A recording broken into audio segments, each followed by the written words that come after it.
अगर आप या आपके फैमिली में कोई भी ओसीआई कार्ड होल्डर है तो ये अपडेट आपके लिए बहुत काम का है, क्योंकि सरकार ने ओसीआई कार्ड से जुड़ा पूरा सिस्टम बदल दिया है और साथ ही एक नया एफसीआरए पोर्टल भी लॉन्च कर दिया है।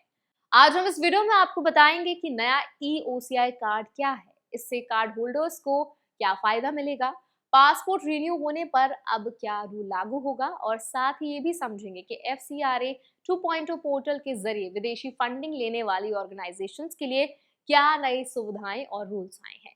तो चलिए फिर जल्दी से इस एक्सप्लेनर वीडियो को शुरू करते हैं। हाय, मेरा नाम है वर्षा दुबे और आप मुझे देख रहे हैं एनबीटी टेक एड पर। केंद्रीय गृह मंत्री अमित शाह ने 30 जून को नई दिल्ली में दो बड़ी डिजिटल पहलों की शुरुआत की। पहला एफसीआरए 2.0 पोर्टल और दूसरा ई ओसीआई कार्ड।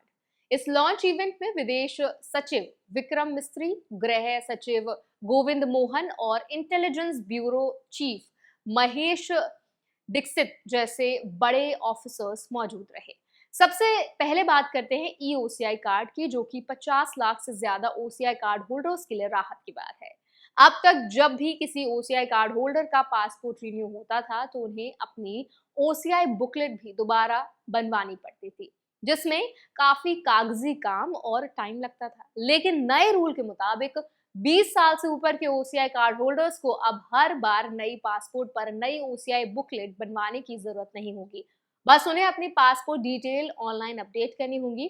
यानी अब बार बार फिजिकल डॉक्यूमेंट बनवाने का झंझट खत्म हो जाएगा और कार्ड होल्डर का रजिस्ट्रेशन नंबर भी हमेशा एक जैसा ही रहेगा, जिससे डॉक्यूमेंट खोने या खराब होने का रिस्क भी कम हो जाएगा। साथ ही ये पूरी तरह digital e OCI card immigration system से भी सीधे जुड़ा हुआ है, जिससे विदेश में बसे भारतीय मूल के लोगों को ट्रैवल के दौरान भी पहले से बेहतर और स्मूथ एक्सपीरियंस मिलेगा। अब बात करते हैं एफसीआरए 2.0 पोर्टल की, जो उन ऑर्गेनाइजेशंस और एनजीओज के लिए है जो विदेश से डोनेशन या फंडिंग लेते हैं। ये portal foreign contribution regulation act के तहत रजिस्ट्रेशन, रिन्यूअल, एनुअल रिटर्न और बाकी सभी प्रोसेस को पूरी तरह डिजिटल बना देता है। इसमें एफसीआरए अमेंडमेंट रूल्स 2026 की जरूरी बातें भी शामिल की गई हैं। गृह मंत्री ने बताया कि 2014 से पहले एफसीआरए सिस्टम फाइलों और लंबी प्रोसेस में उलझा हुआ था और उस पर सही तरीके से नजर रखना मुश्किल था। लेकिन 2014 के बाद से इस सिस्टम को धीरे धीरे मजबूत किया गया। अभी देश में करीब 14,500 एक्टिव एफसीआरए रजिस्टर्ड ऑर्गेनाइजेशंस काम कर रही हैं और हर साल 15 से 20,000 एप्लीकेशंस तथा करीब 17,000 एनुअल रिटर्न्स आते हैं। इतनी बड़ी संख्या को मैनेज करने के लिए ही ये डिजिटल अपग्रेड जरूरी था। नए पोर्टल की खास बात यह है कि आधार बेस्ड ऑथेंटिकेशन, ई साइन वेरिफिकेशन और ओसीआर यानी ऑप्टिकल कैरेक्टर रिकॉग्निशन टेक्नोलॉजी से लैस है, जिससे डॉक्यूमेंट वेरिफिकेशन तेज और सटीक हो जाएगा। ये पूरा सिस्टम सरकार के सिक्योर मेघराज क्लाउड पर होस्ट किया जाएगा और पैन, आधार, एनजीओ, दर्पण, ओसीआई तथा आईसीएआई के यूडीआईएन सिस्टम जैसे बड़े डेटाबेसेस से सीधे जुड़ा हुआ है। इसका मतलब यह है कि अब ऑर्गेनाइजेशंस को फिजिकल डॉक्यूमेंट जमा करने की जरूरत नहीं पड़ेगी, जिससे पूरा एप्लीकेशन प्रोसेस पहले से कहीं ज्यादा तेज और आसान हो जाएगा। सरकार का कहना है कि इस तरह की एपीआई बेस्ड इंटीग्रेशन से वेरिफिकेशन ज्यादा सटीक होगा, कंप्लायंस मॉनिटरिंग बेहतर होगी और विदेशी फंडिंग के इस्तेमाल पर असरदार नजर रखी जा सकेगी, जिसमें नेशनल सिक्योरिटी और गवर्नेंस दोनों मजबूत होंगे। आने वाले समय में इस पोर्टल में एक dedicated mobile app, AI powered chatbot और बैंक्स के लिए एक ऑनलाइन डैशबोर्ड जोड़ने की भी योजना है, ताकि यूजर एक्सपीरियंस और भी बेहतर हो सके और रियल टाइम मॉनिटरिंग आसान हो जाए। लॉन्च के मौके पर अमित शाह ने यह भी कहा कि जब सरकार की नीयत साफ हो, पॉलिसी साफ और सच्ची हो और टेक्नोलॉजी अपनाने की सोच हो, तो ईमानदार लोगों के लिए हर तरह का काम आसान हो जाता है। साथ ही उन्होंने ये भी साफ किया कि जो लोग गलत तरीके से सिस्टम का इस्तेमाल करने की कोशिश करते हैं, उनके खिलाफ एक सख्त सर्विलेंस सिस्टम भी तैयार किया गया है, ताकि देश की सुरक्षा और मजबूत हो सके। यानी एक तरफ आम और ईमानदार यूजर के लिए प्रोसेस आसान हुआ है, तो दूसरी तरफ गड़बड़ी करने वालों पर नजर रखने का सिस्टम भी पहले से ज्यादा मजबूत हुआ है। ये दोनों पहले डिजिटल इंडिया के बड़े फ्रेमवर्क का हिस्सा हैं, जिनका मकसद है बेवजह की सरकारी प्रोसेस को कम करना और साथ ही नजर रखने के काम को और पुख्ता बनाना।